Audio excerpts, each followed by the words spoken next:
de commencer nos échanges et de parler ensemble d'avenir, je vous propose de regarder ces quelques données. Face à la concurrence mondiale, l'industrie chimique en France doit s'adapter. Reconversion et modernisation des sites de production. Valorisation des savoir-faire et des bonnes pratiques de fabrication. Développement des clusters et des filières d'excellence. Mise en place d'un dialogue social constructif. Acteur responsable, l'industrie chimique en France a investi en 2013 3,3 milliards d'euros, formé plus de 60% de ses 158 000 salariés et accueilli 4 400 jeunes en alternance. 4 voies pour permettre aux chimistes de donner du sens à l'avenir.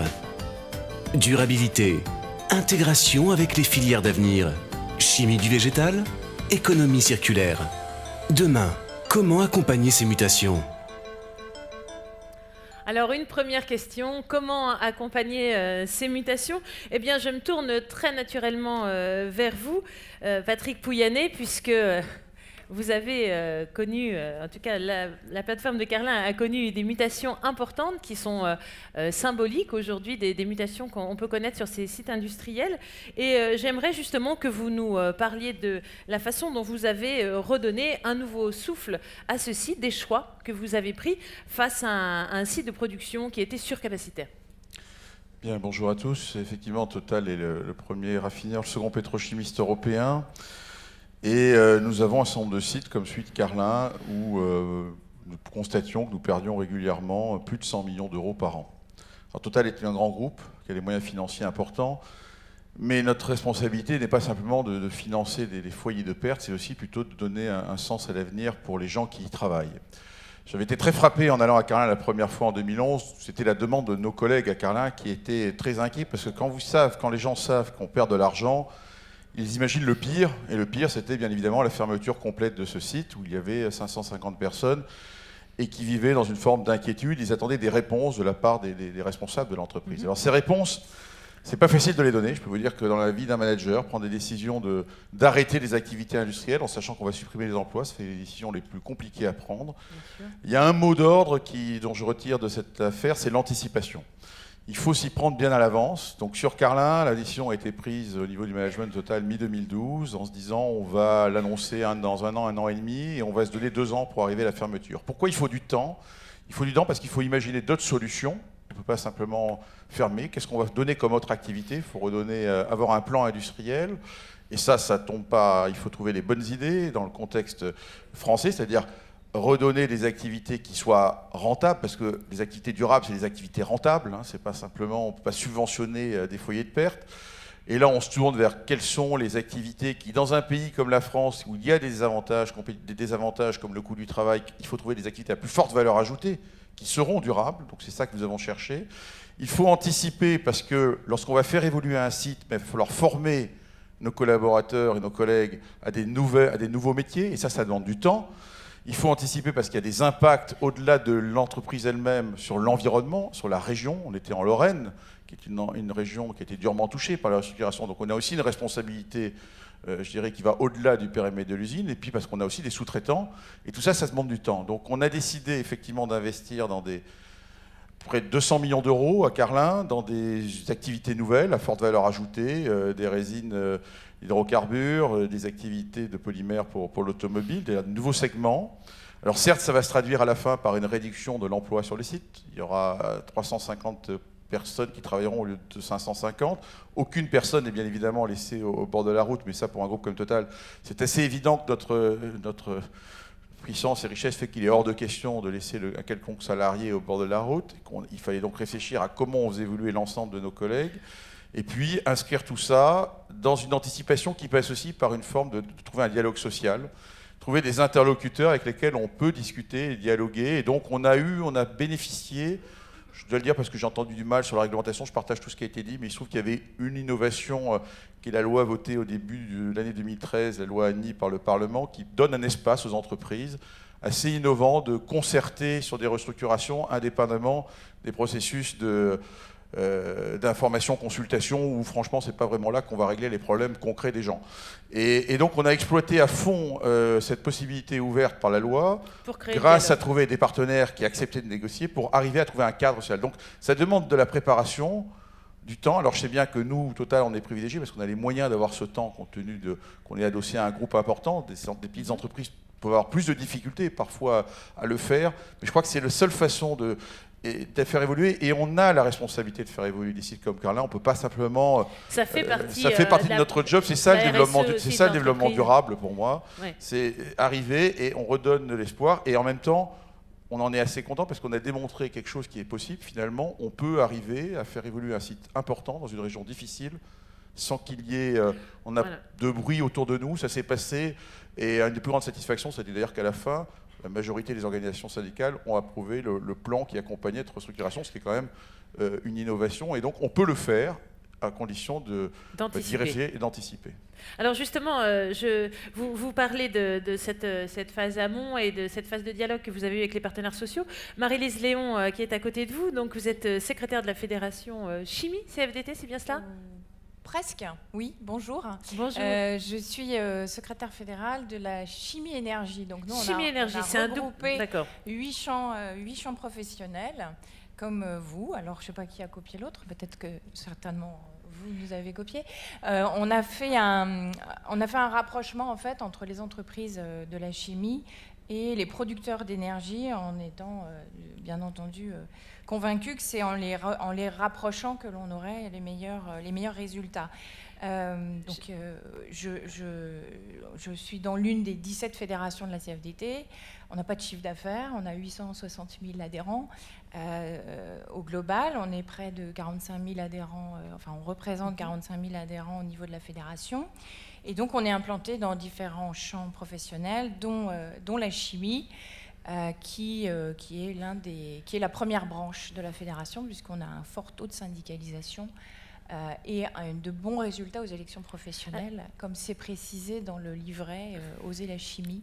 Que je vous invite à lire, qui est très complet. Je vous invite à lire dans plusieurs, à plusieurs sujets. J'aimerais que vous reveniez sur le cas précis. Là, on avait ce cas typique, je trouve, de l'exemple de Carlin, que vous nous parliez justement du rôle que vous avez joué avec Total et de cette innovation dans cette notion de partenariat. C'est vrai qu'on a souvent tendance à opposer assez basiquement syndicats et patronat. Et là, vous avez trouvé un terrain d'entente commune, bâti un projet commun. J'aimerais avoir votre avis. Alors, nous, on a une caractéristique à la CFDT qui est quand même l'ouverture à la négociation, en tout cas, de dire on prend le pari de se mettre autour de la table et de voir ce que les échanges peuvent produire et de voir si on peut parvenir à un accord. Ce qui n'est pas toujours le cas, mais ce qui quand ça peut l'être, est forcément constructif et apporte un plus aux salariés qu'on représente.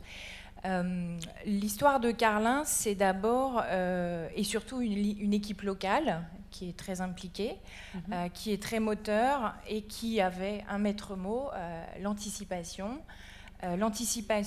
Et puis une caractéristique qui était le discours de vérité. C'est-à-dire le vapocracker de Carlin, toutes les équipes CFDT de Total savaient qu'un jour ou l'autre, il n'était pas éternel, qu'il allait y avoir des décisions de prise. À quelle échéance c'était peut-être plus compliqué. Et donc, l'enjeu et l'objectif numéro 1, ça a été de dire comment on peut peser dans l'entreprise, comment on peut faire remonter les problématiques et les inquiétudes des salariés sur leur avenir, ce qui est légitime. Et l'objectif qui a été rempli, la première étape pour nous, ça a été 2012 avec le fait de remporter les élections. Enfin, en tout cas, de progresser et de se donner un espace pour peser dans les décisions qui pourraient être annoncées. Et puis, il y a eu l'annonce en septembre 2013 de la fermeture à échéance 2015. Et là, l'équipe était prête puisque ça avait été l'objet de recherche d'idées et puis de solutions. Qu'est-ce qu'on peut avoir et envisager comme avenir pour cette plateforme et pour l'ensemble des salariés qui seront impactés, parce qu'il va y avoir une fermeture, il va y avoir une création de nouvelles activités, mais globalement, il y a quand même un solde de plus de 200 emplois il faut créer des passerelles vers voilà. aussi d'autres...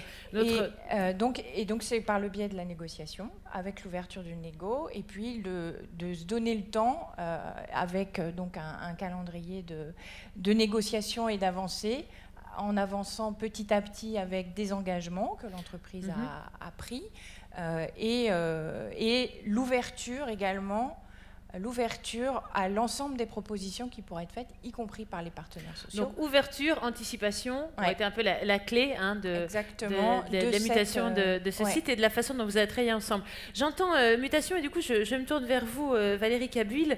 Vous êtes directeur de Chimie ParisTech, et quand on entend comme ça des ruptures de carrière, on voit là des personnes typiquement qui ont travaillé des années sur un site et qui du jour au lendemain va basculer dans une autre activité, vont être réorienté, ça nous laisse penser qu'aujourd'hui, on doit être prêt à cette adaptabilité. J'aimerais savoir comment vous préparez-vous vos étudiants à cette capacité à évoluer comme ça très rapidement et radicalement parfois. Bon, déjà, en fait, on leur dit, parce qu'en fait, ils ne le savent pas, nos étudiants, quand ils arrivent, on leur dit que leur carrière, ce ne sera pas forcément un long fleuve tranquille, ce sera quelque chose de très varié. Nous, évidemment, on les forme pas seulement pour qu'ils aient un métier en sortie d'école, mais pour qu'ils fassent une belle carrière. Et une carrière, c'est au moins 40 ans. Et ça va être, évidemment, en 40 ans, il y aura forcément des ruptures technologiques, il y aura forcément, le monde va changer. Et donc, normalement, on leur demandera de faire des choses très, très différentes. Alors, c'est pas du tout évident pour eux, parce qu'ils viennent de l'enseignement secondaire, après, ils viennent de classes préparatoires, de licence. Et pour eux, la chimie, c'est une discipline. Et en tout cas, c'est pas un métier. Ils n'ont aucune idée des métiers qu'ils peuvent faire, et même de ce que est un ingénieur. Et d'ailleurs, un ingénieur, c'est plein de choses. C'est un peu comme un médecin.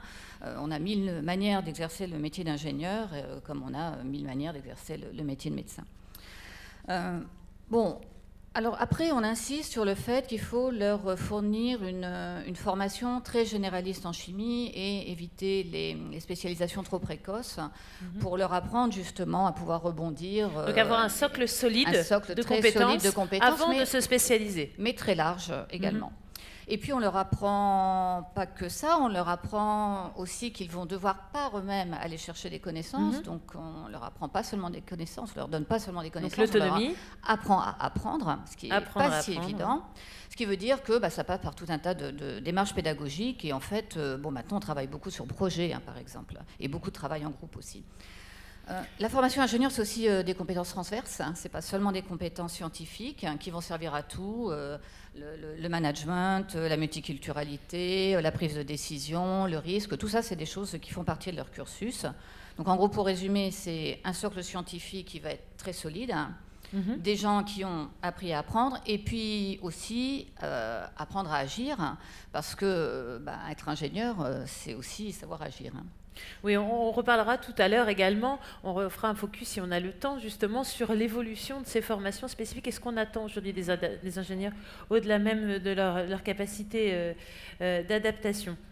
Alors, on a entendu là ce sujet de l'adaptation aux mutations, comment on va revaloriser un site, comment on va faire le choix justement d'investir sur des produits à valeur ajoutée. C'est aussi ça, préparer demain, c'est valoriser des filières d'avenir.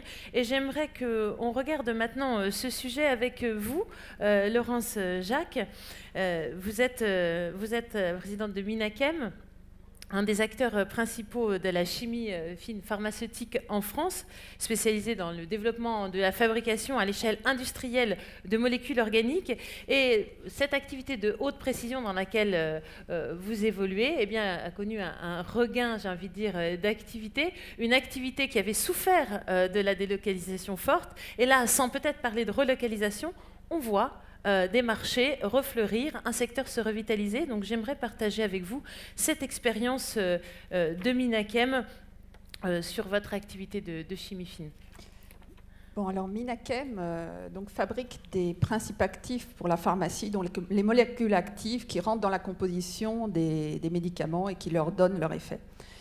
Et donc c'est un groupe d'origine française qui fait à peu près 70 millions d'euros de chiffre d'affaires, qui est inclus dans un groupe de chimie fine qui s'appelle Minafin. Et ce qu'on a observé dans les années 2000, c'est que beaucoup de productions donc, de principes actifs pharmaceutiques sont parties vers l'Asie, l'Inde ou la Chine pour des raisons de coût. Aujourd'hui, 80% des principes actifs qui rentrent dans la composition des génériques proviennent essentiellement d'Inde. Donc, qu'est-ce qu'on a constaté depuis 2-3 ans? C'est en fait un retour de certains clients vers l'Europe ou les États-Unis, donc les fournisseurs matures. Pourquoi? Parce qu'il y a eu des gros problèmes, ils ont rencontré des gros problèmes donc, dans les pays émergents. Il y a eu des problèmes d'ordre sanitaire? Alors, en fait, la fabrication de principes actifs pour la pharmacie, c'est une industrie qui est extrêmement contrôlée, donc qui doit respecter des normes très strictes, très précises, oui. Des bonnes pratiques de fabrication. Pourquoi? Parce que, en fait, on mélange des produits chimiques qui ont fait une sorte de cuisine pour faire nos molécules actives, et une erreur sur une température, un temps de réaction qui est un peu trop long, on peut fabriquer des impuretés qui peuvent être extrêmement dangereuses. Pour la santé, donc, notamment. Pour la santé des patients, tout à fait. Et donc, il y a une criticité du respect des pratiques de fabrication et une criticité en termes analytiques, puisque, bien sûr, il faut être capable de parfaitement caractériser le produit, le principe actif qui est produit de façon à assurer la sécurité, la qualité du produit et la sécurité des patients. Donc aujourd'hui, cette qualité et cette sécurité, concrètement, peut être remise en cause chez encore un trop grand nombre d'acteurs dans ces pays dits low cost en matière de production de ce type de molécules. On peut synthétiser de cette façon? De cette façon, qu'est-ce qui s'est passé? Donc, il y a eu effectivement quelques scandales sanitaires, donc des grands clients qui ont dû faire des rappels de produits. Il y a même également eu malheureusement des décès liés à des problèmes de qualité donc sur certains produits. Il y a également eu des problèmes de rupture d'approvisionnement parce que en fait ces usines donc en Inde et en Chine doivent subir, comme les usines européennes, des audits, en particulier la Federal Drugs, donc la FDA américaine, fait régulièrement des audits et maintenant commence à faire donc des audits surprises. Voilà, histoire d'être sûr de voilà, et pas passer à côté. C'est arrivé encore récemment en janvier. Il arrive que, suite à un audit surprise, ils interdisent aux fournisseurs de fournir le marché américain. Et donc ça provoque une rupture d'approvisionnement pour le client qui doit fabriquer son médicament. Et ça se traduit pour le client pour une économie de quelques millions d'euros sur la fourniture de principes actifs par des pertes potentielles qui se chiffrent en centaines de millions d'euros, voire en milliards. Qu'est-ce que vous avez vu, par exemple, vous avez des exemples là concrets, c'est pas par exemple, je sais que vous avez des exemples concrets de Big Pharma qui ont changé leur politique pour revenir vers des producteurs européens. On constate deux choses. D'abord, en fait, les Big Pharma qui reviennent au minimum sur une logique de double sourcing, c'est-à-dire un sourcing éventuellement en pays émergents, mais également un sourcing en Europe. Et également, on constate, c'est un mouvement qui émerge, des acteurs donc, pharmaceutiques indiens qui viennent acheter en Europe leurs principes actifs. Parce qu'ils n'ont pas confiance dans leur propre... De façon à sécuriser leur chaîne d'approvisionnement. Donc ça, on espère bien que ça va se développer largement. C'est un signe fort. Belle revanche, je l'ai dit. Belle revanche, c'est parfait. Et en fait, ce que montre ce mouvement, c'est que... alors, certes, nous avons des handicaps. Nous avons des handicaps en termes de coûts. un opérateur dans nos usines chimiques coûte 10 fois ce que coûte un opérateur dans une usine indienne. Maintenant, nous avons aussi un avantage en termes de productivité, c'est-à-dire le même opérateur, il va quand même être 3 fois plus productif que son collègue indien. Mais vous voyez que ça ne tourne pas, on est quand même plus cher. Mais d'un autre côté, compte tenu des enjeux en fin de chaîne en termes de sécurité d'approvisionnement et des chiffres d'affaires en jeu au niveau de l'industrie pharmaceutique, on peut réussir à défendre ce surcoût.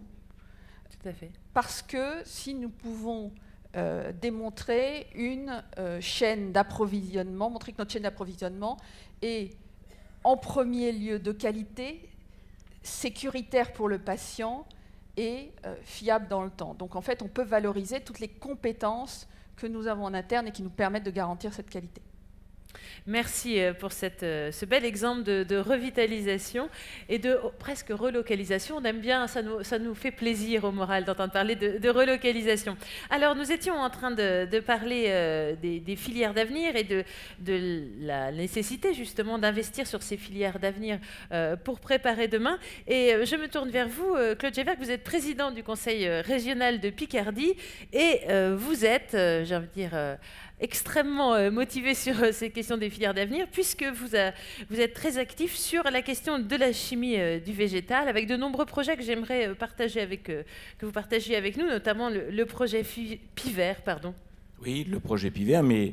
Et beaucoup d'autres. Hein, j'ai entendu beaucoup de choses intéressantes depuis le début, et si le projet PIVER aujourd'hui a une existence, ça veut dire que depuis 30 ans, la région s'est penchée sur ces sujets. Oui, vous n'avez pas attendu. Tout ça se prépare et on ne peut rien anticiper comme ça du jour au lendemain.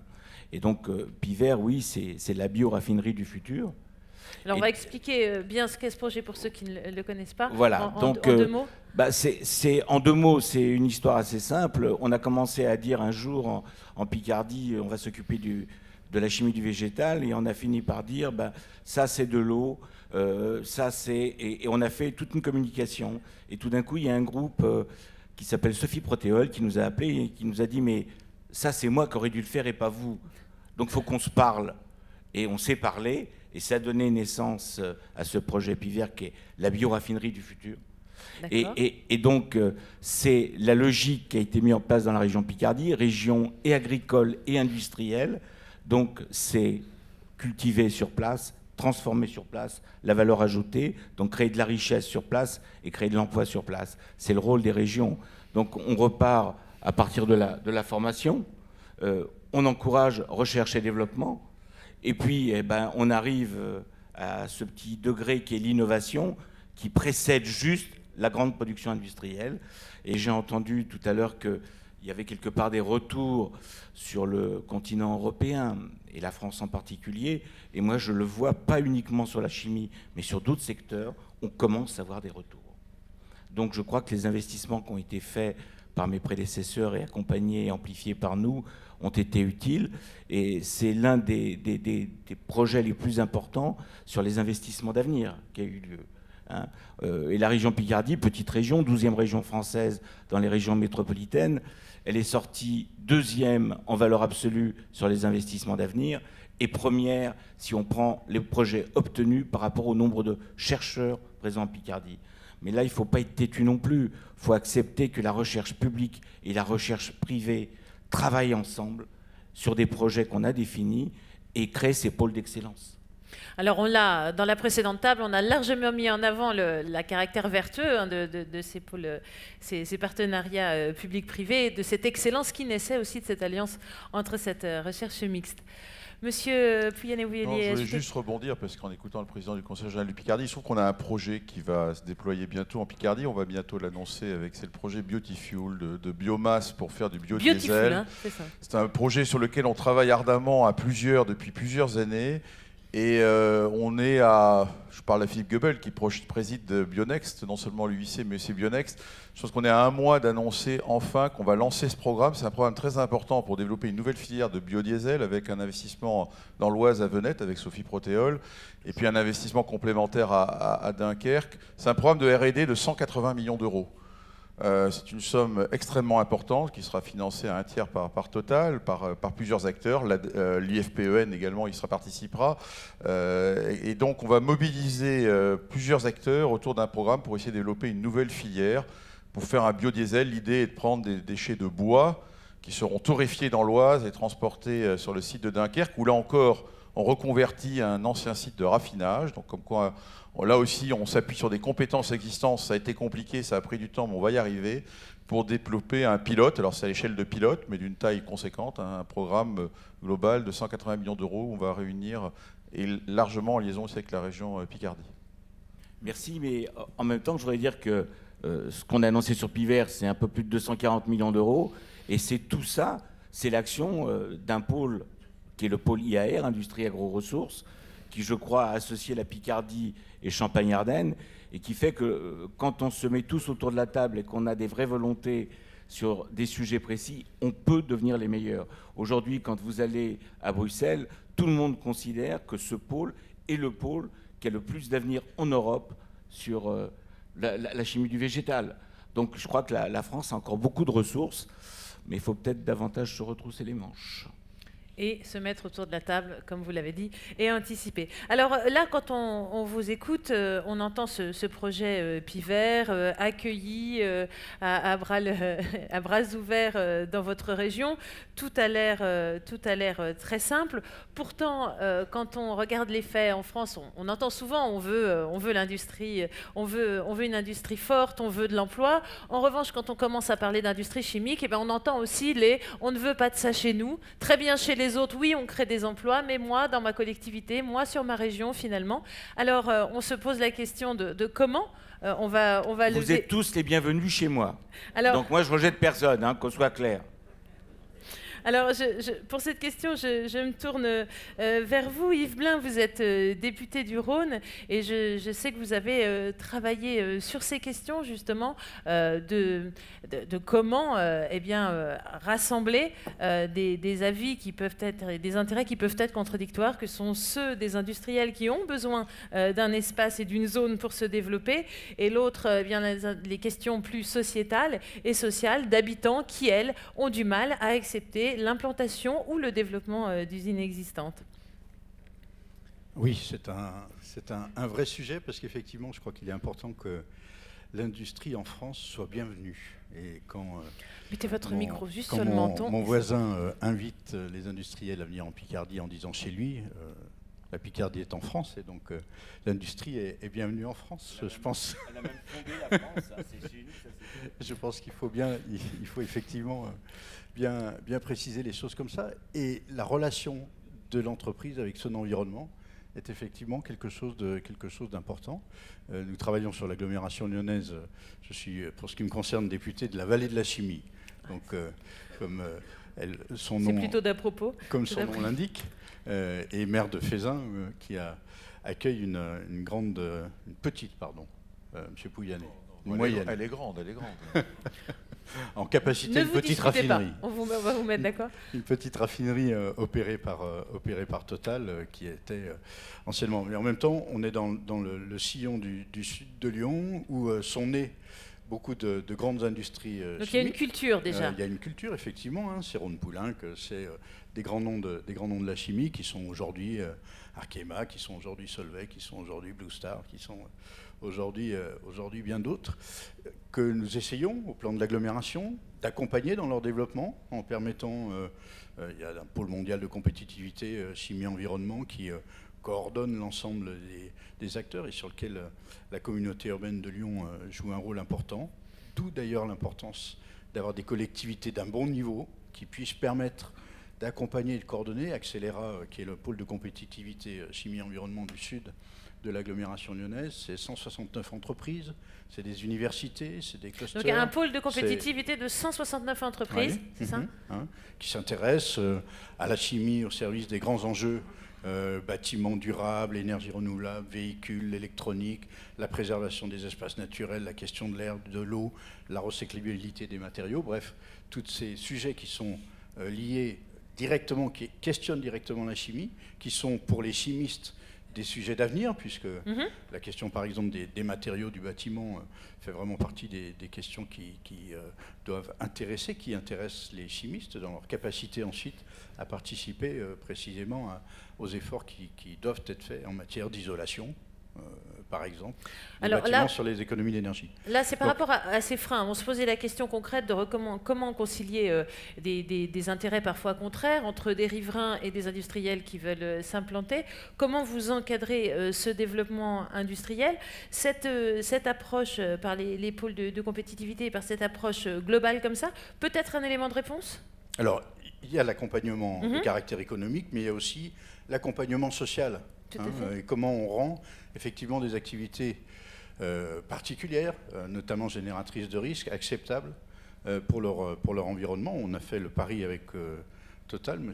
Pouyanné le sait, d'investir à Fézin, c'est la commune dont je suis maire, donc je peux en parler peut-être plus particulièrement, sur un dispositif permanent de dialogue entre l'industrie et les riverains, qui fait que, par exemple... Pas de mur de fer, on est en échange permanent. Oui, il y a vraiment un travail. Le directeur de la raffinerie, les habitants des quartiers qui sont riverains se voient très régulièrement. C'est un travail continu, c'est un travail qui nécessite de mettre en œuvre quelques moyens. Il y a un budget annuel qui lui est consacré, mais qui fait que les habitants, petit à petit, démystifient l'activité qui se passe de l'autre côté du mur. Une raffinerie, on voit souvent les torchères et puis les bacs, c'est pas forcément très attrayant. Donc il faut comprendre ce qui s'y fait, il faut comprendre ce qui s'y passe, il faut comprendre en quoi l'entreprise participe de la richesse du territoire, en matière d'emploi, en matière d'impôts, en matière d'activité, et comment petit à petit, eh bien, en apprenant à se causer, on apprend aussi à s'accepter et à mieux se comprendre. Je disais à M. Pouyanné tout à l'heure, en attendant la table ronde, que Fézin fait partie sans doute des sites sur lesquels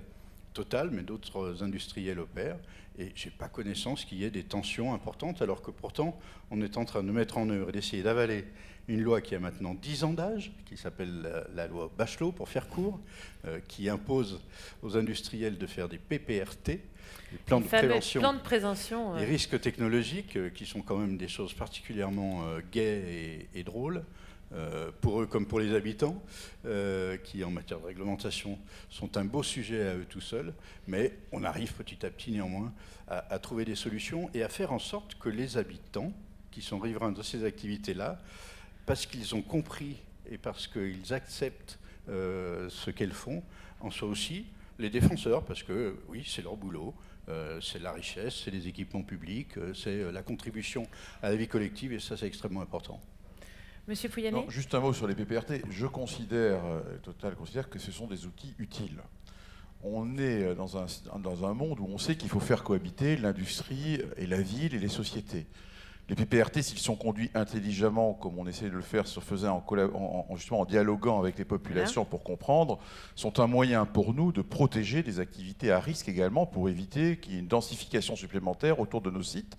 Une des conséquences, ça permet aussi de délimiter un espace de zone industrielle où on peut développer, après, à l'intérieur de cette zone, d'autres activités à risque, qui me paraît, en termes d'aménagement du territoire, une bonne idée, plutôt que d'essayer d'éparpiller les activités chimiques, pour autant que l'administration nous laisse le faire, parce que parmi les réglementations qui sont passées récemment, il y a une circulaire qui nous impose maintenant de prendre encore plus... de prendre des affichements supplémentaires sur les bâtiments qui sont à l'intérieur de la zone de PPRT, même s'ils nous appartiennent à nous. C'est-à-dire que maintenant, on est dans un cycle, et si on veut accueillir des industries qui nous ressemblent, et ça va leur coûter plus cher, alors qu'on a justement protégé ces zones.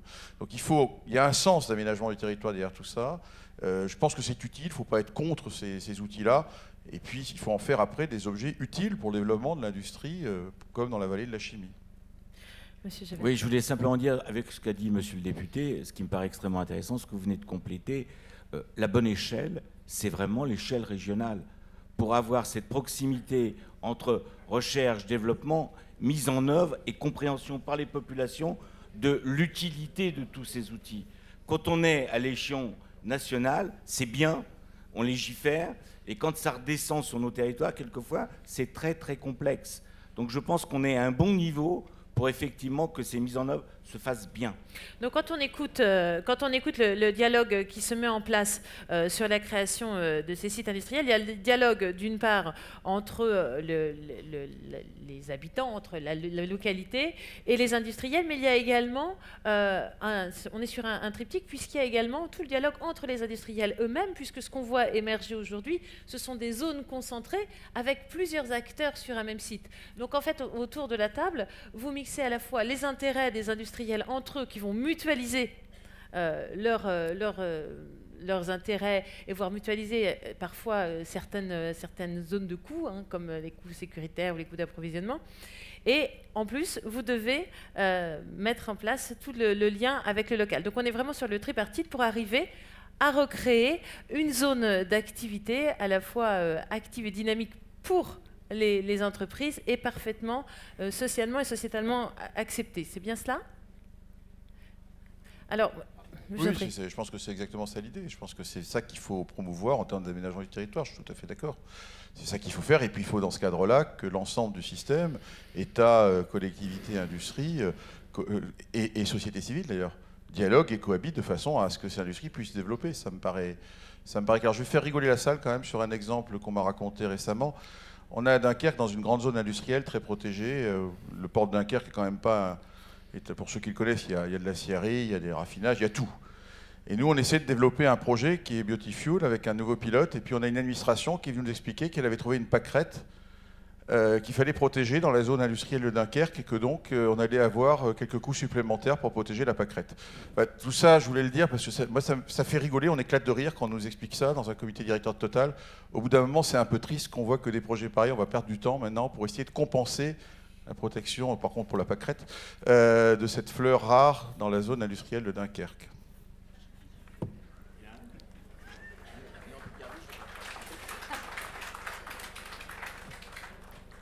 Alors, Laurence, je crois vous avez un exemple, vous, moins heureux, d'un refus. Oui. En fait, deux réactions. Donc j'ai travaillé de longues années dans un autre secteur qui était l'industrie cimentière.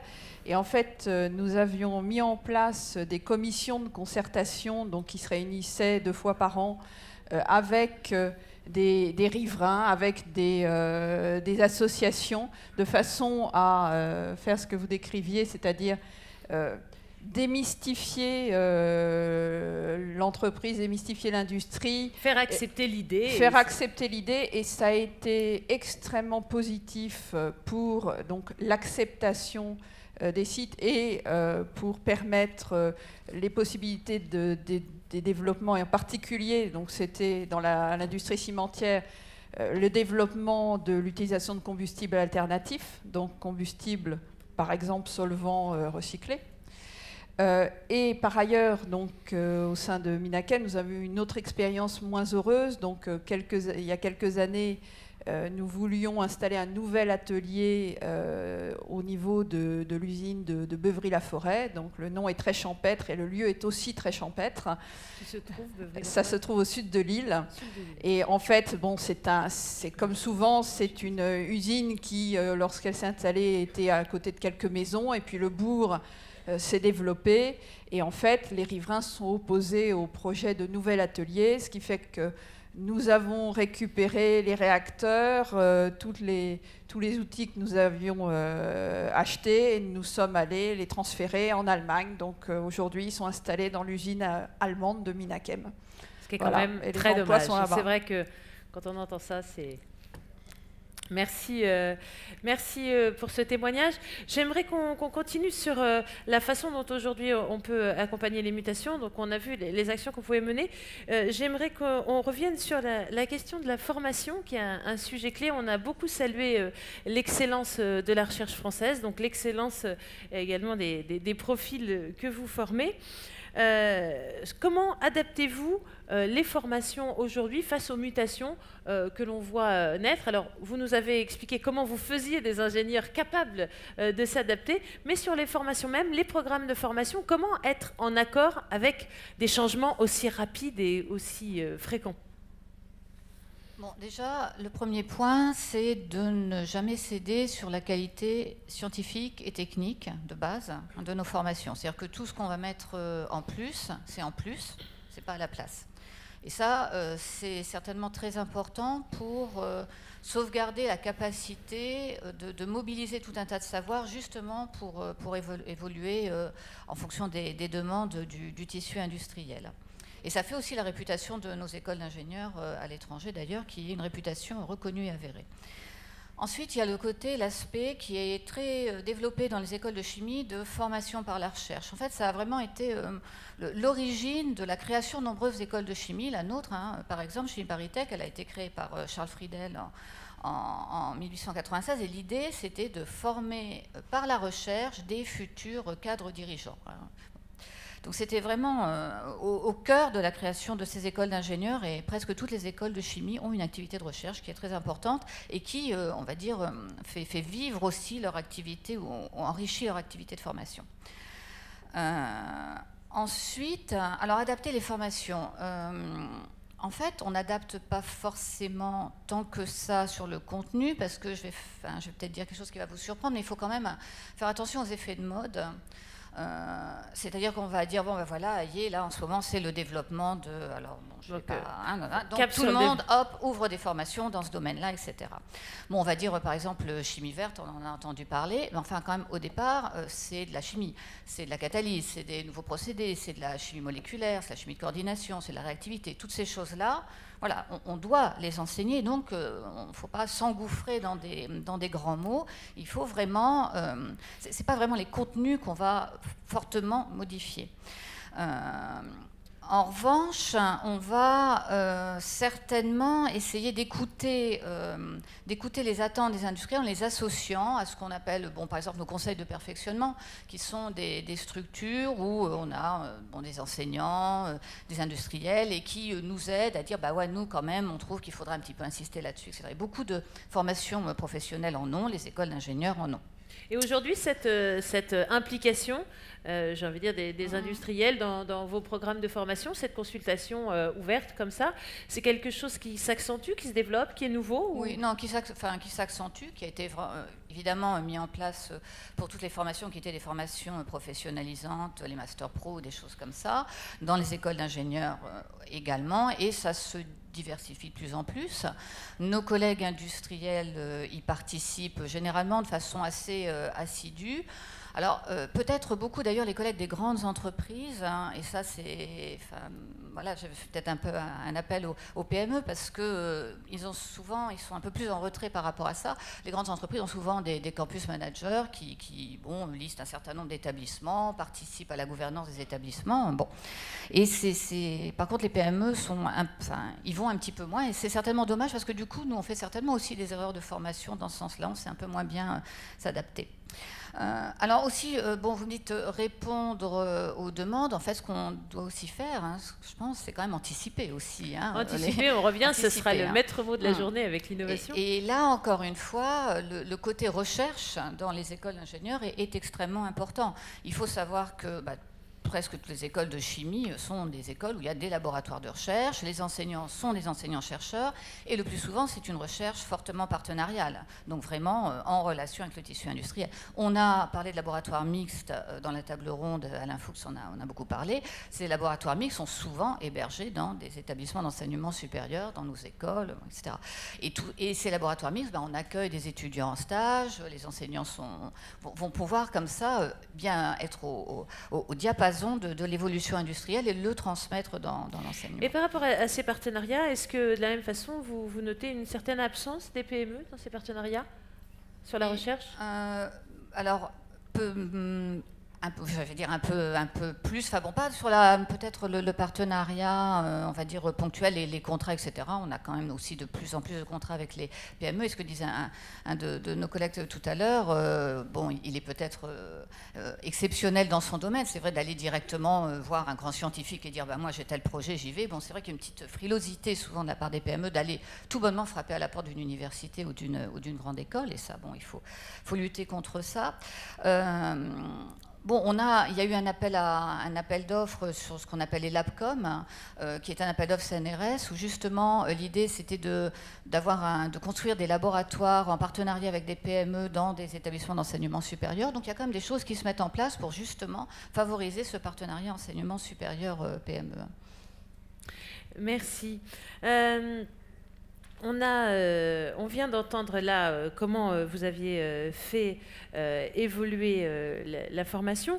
Je crois, donc, dans les écoles même d'ingénieurs, les régions et les politiques jouent également un rôle important. J'aimerais vous donner la parole, Claude Gévert, c'est justement dans les actions que vous menez en termes d'évolution de ces formations. Écoutez, c'est extrêmement simple. Nous sommes en train de négocier un accord cadre avec la pharmacie, la chimie et la plasturgie sur la formation professionnelle à tous les niveaux.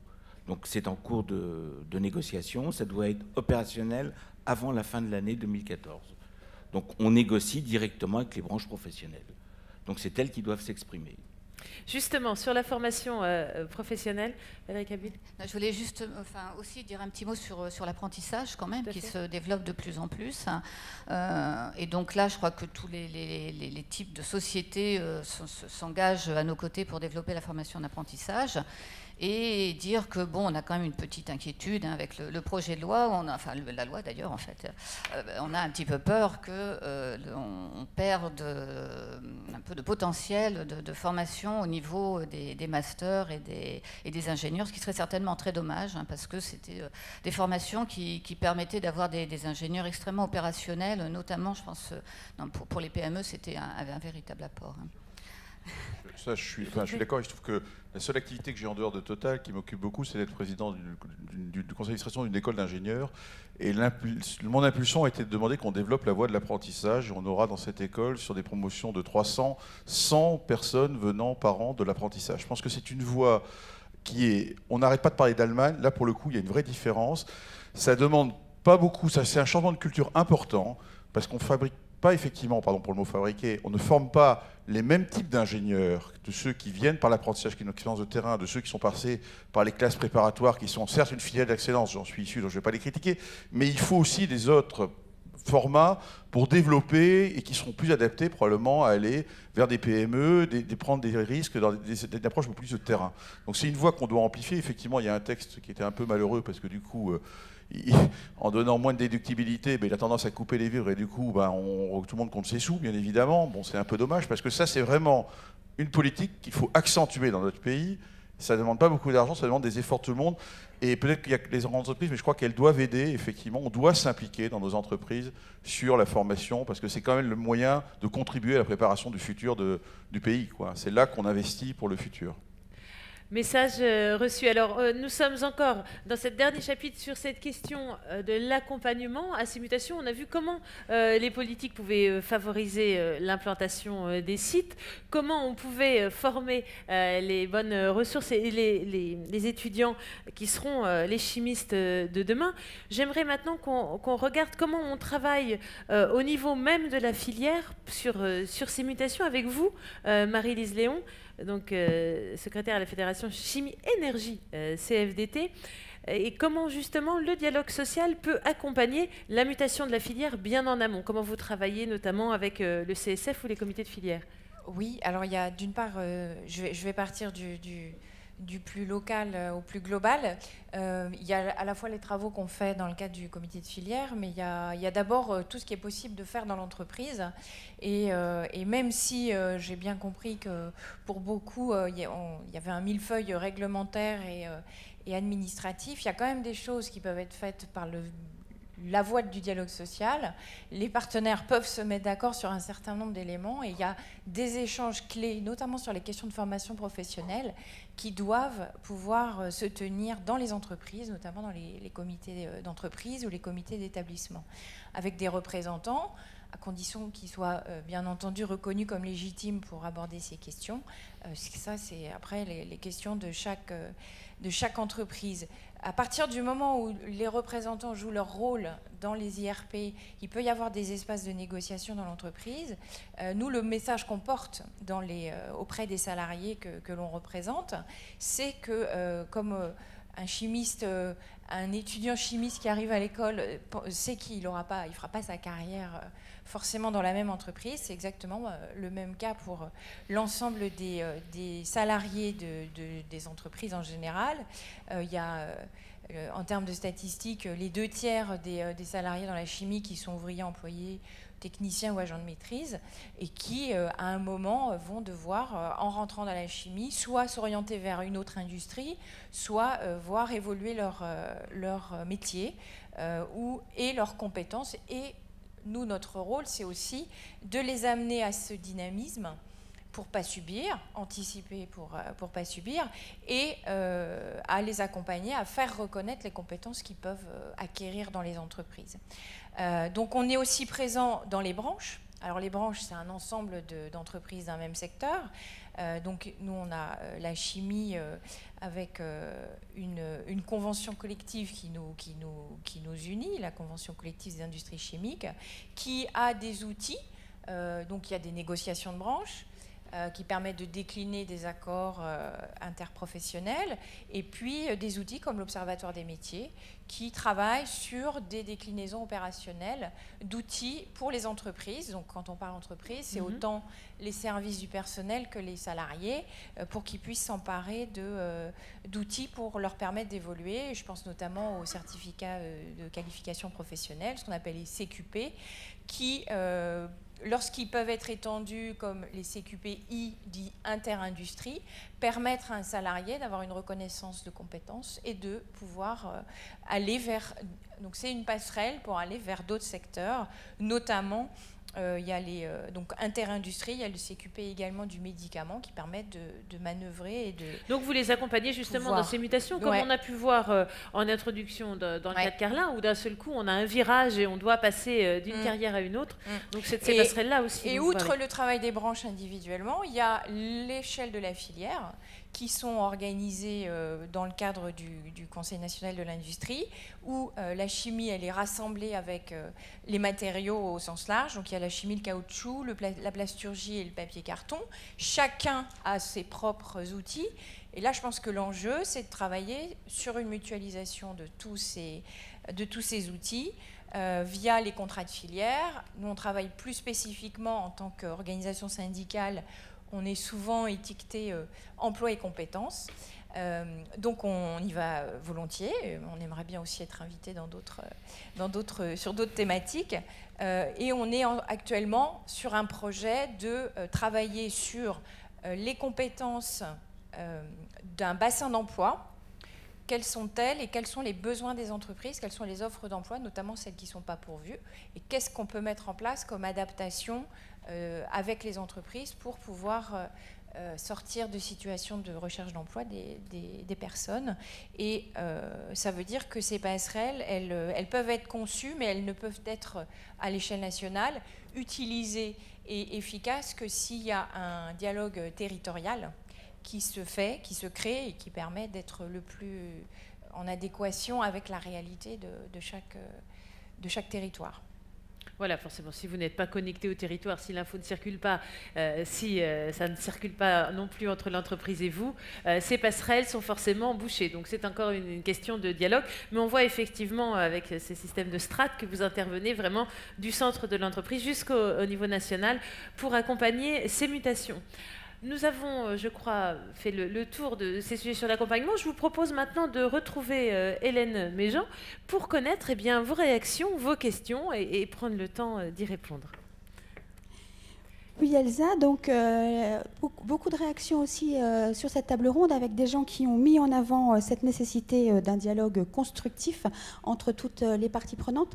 Une question peut-être cependant sur la place des plateformes en France, parce que souvent, en comparaison avec la chimie allemande, on met en avant en Allemagne cette structuration par plateforme, de plateformes puissantes, et on voudrait connaître l'avenir des plateformes en France plus précisément.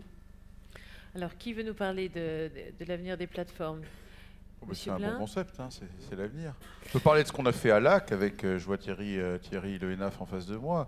La reconversion de Lacq, c'est la création d'une grande plateforme de chimie. C'est un très bel exemple, oui, tout à fait. On est parti d'une exploitation du gaz, on a anticipé, on a arrêté la production de gaz commercial pour laisser suffisamment de gaz pour que la chimie puisse se développer. On a atterré d'autres industriels de la chimie. Je crois qu'il y avait le représentant de Toray à la première table ronde. Donc c'est plutôt, et c'est bien ce concept de plateforme qui va permettre, et un bon exemple de reconversion, de mutation, et qui après, parce qu'on a créé des compétences locales, des labos, de la R&D, une fermentation comme ce que vous faites en Picardie, et à la fin ça permet d'avoir une notion de plateforme qui est sans aucun doute un bon levier, ou de cluster comme on dit en langage moderne, un bon levier pour développer les activités industrielles dans le pays. Alors, une réaction, je vous en prie. Nous avons testé la plateforme puisque l'usine allemande est dans un parc chimie, comme on appelle ça en Allemagne, parc chimie de Leuna. Et ce qu'on constate, c'est que c'est une bonne structure pour mutualiser des moyens. Il y a je dirais, j'ai donné tout à l'heure l'exemple de l'atelier, il n'y a eu aucun problème pour implanter un nouvel atelier dans ce cadre-là. Il faut cependant, donc ce sont des structures assez anciennes en Allemagne, il faut vraiment que la structure qui gère l'infrastructure du site soit dynamique et veille à être toujours, par exemple, elle fournit tout un tas de services, d'utilités, donc la vapeur, l'électricité, etc.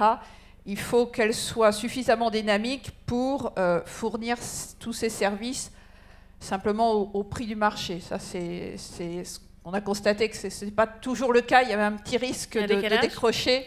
Voilà, donc mais ça progresse.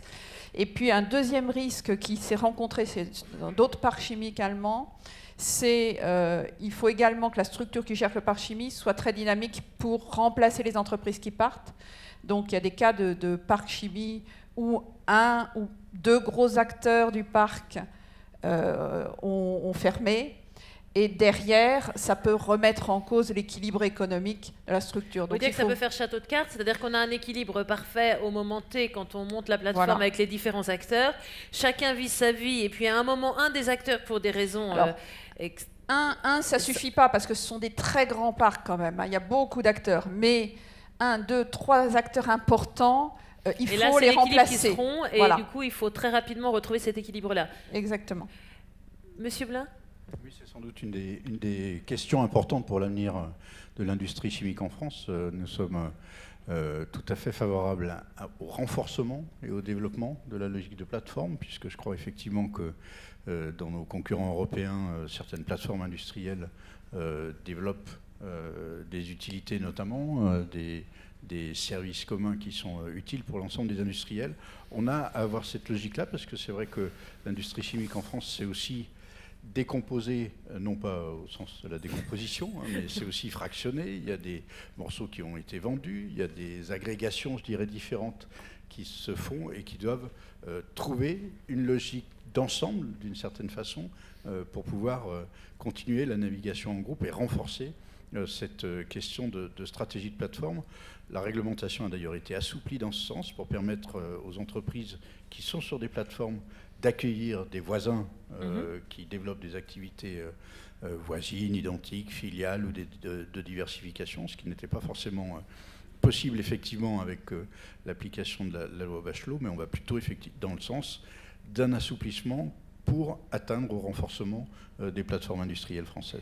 Et vous croyez qu'à terme, ce modèle des plateformes deviendra la norme, qu'on a besoin, si on pousse le modèle jusqu'à son paroxysme, on a besoin aujourd'hui, dans ce contexte à la fois de compétitivité malmenée et dans ce contexte de globalisation difficile, on a besoin de ce type de structure pour pouvoir continuer à se développer en France ?